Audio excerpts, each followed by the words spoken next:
Time for red, the color that was owning Eldritch Moon. We'll see now.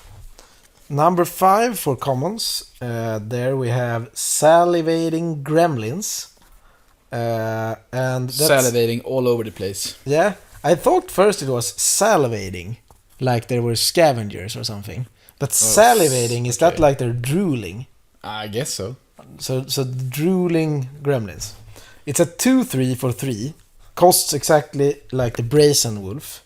And it works pretty similar. I mean, the Brazen Wolf got the trigger +2/+0 every time it attacked. Mm-hmm. This triggers on artifacts entering the battlefield. So actually, if you think about maybe you fabricate twice, for example, then this would get +4/+0. And trample. So we see a lot of upside with the card. Yeah. Obviously, the downside if you draw the wrong cards in the wrong order or you're... But the downside is just a 3-mana 2/3. Yeah, and that's not usually what red wants to play. No, but it's not super bad. I'm not calling it out as being as good as Brazen Wolves yet, but in the right deck it can have even higher upside, I guess. Mm-hmm. So we have it on the top list because we think it could be good. Number 4, we have the Spontaneous Artist. Yeah. 4-mana 3/3. And when it enters the battlefield, you get an energy counter, and you can pay 1 energy counter to give something haste. So it's basically a 4-mana 3/3 haste, which is pretty good. And you can also give other creatures haste. So if you have a momentum, and you just play creature, give it haste, attack. You can do it. Yeah, then you need more energy, but I mean, obviously, you could already have it. Yep. Or gain it by playing other stuff. Exactly.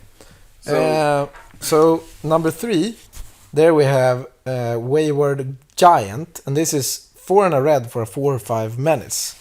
And I mean, it doesn't require any setup, or it's just a big creature with a good evasive ability for pretty cheap. Yeah, it's a curve topper in a very aggressive red deck. I think it would be pretty good even as a 4/4, but 4/5 is a much better blocker, and just costing 1 red is pretty good. Yeah. And number 2, we have the card Welding Sparks. Yeah. So 2 and a red instant. It deals X damage to target creature, where X is 3 plus the number of artifacts you control. Yeah, so worst case scenario is still good.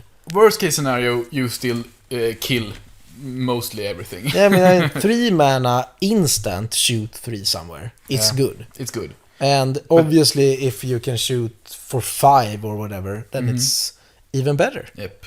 So, you're probably always playing the card. Yeah. And sometimes you're very happy. Because you can kill big stuff with it. And number 1, we have Chandra's Pyrohelix, another good instant. This is 1 and a red, and it deals 2 damage either divided or to the same target. And you can also shoot player.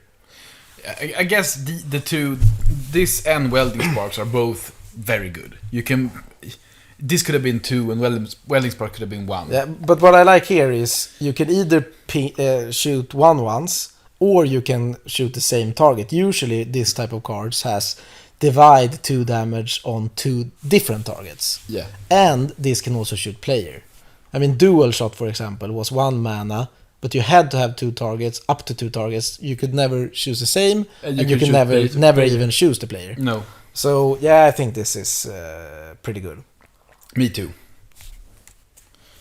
So, the uncommons for red, we have Brazen Scourge as number 3. Not Brazen Wolf. No.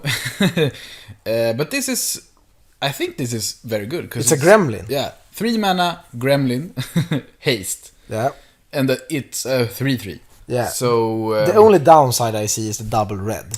Yeah. You really, this is a type of card you really want to curve with. Mm-hmm. It's not as good as on turn 9. No. So you probably red something, maybe a 10-7 split or a 9-8.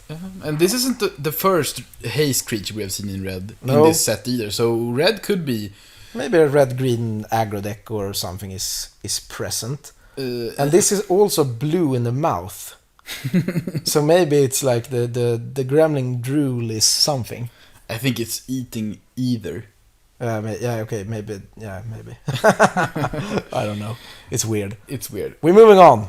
Number 2, Furious Reprisal. Now it's sorcery, but still it looks very good. I mean, you can shoot up. No, you have to have 2 targets, but you can choose players again. So basically, you only need to have 1. You will always have 2 targets. Yeah. I mean, obviously, if they have an empty board, it doesn't work. No. But if they have only 1 creature, you can still kill the creature and shoot the player. And it's 2 damage to each target. So it's 4 mana, 4 damage. And getting a 2-for-1 from this just looks super easy. Yep. I kill your 2 guys, attack your turn. Should be a pretty common play pattern. So what's number 1 then? Number 1, we have Harnessed Lightning. Cool card. Very cool card. So it's 2 mana instant. You choose target creature and get 3 energy counters. And then you can pay any amount of energy and deal that much damage to the creature. Yeah, you could even choose a creature. You could pay. Let's say you really need energy for some sort of energy finisher. Yep. You could target and choose 0 and use the energy for something else. Exactly. Worst, So I mean, if you really need it. This can generate just 3 energy, or it can kill 5/5 if you have 5. So the flexibility with these cards are very good. Yeah, because then you can, maybe they have nothing out and you want energy, and you maybe target your own creature at their end step, you get the energy, and then you untap and do something. Nothing at all. Nothing at all. But still, it's also the upside of, if you have 10 energy, you can do 10 damage. Exactly. Etc. So it's a cool card, it's pretty cool art, and it's pretty, I mean, versatile is the right word. We also have 2 honorable mentions here. First, we have Aether Touch Renegade. Either Torch. Even. Torch, not Touch. But he is touching either. Yeah, you can see that. So it's a 3 mana 1/2 that when it enters the battlefield you get 4 energy. Yeah, that looks decent. I mean, it's a lot of energy. It's a lot of energy, and then you can tap it and pay 2 energy to ping something, either creature. Yeah, maybe you just want to shoot off 2 1/1s 2 turns in a row or something. Yep. You Or can do that. you can have more energy. You can pay 8 and do 6 damage to target player. Yeah, and this is a pretty, I mean, what I was talking about. Maybe you get 4 energy from this. You have 1 energy lying around, and then you can just get 3 energy for something else, and then shoot 6 and maybe kill him. Exactly.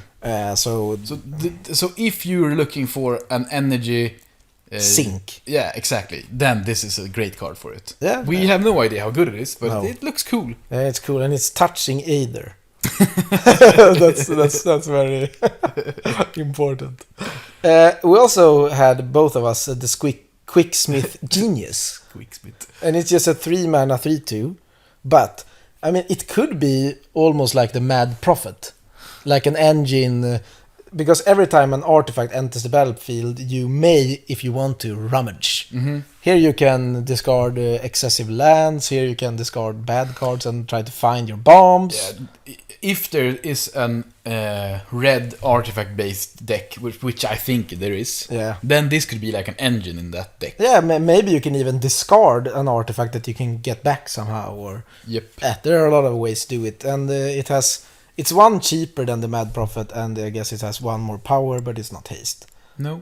But it just looks like it could have a home. Cool. And we can also mention that red also has a card that can deal with opposing artifacts in the card Demolish. Demolish, yep. So just a mention.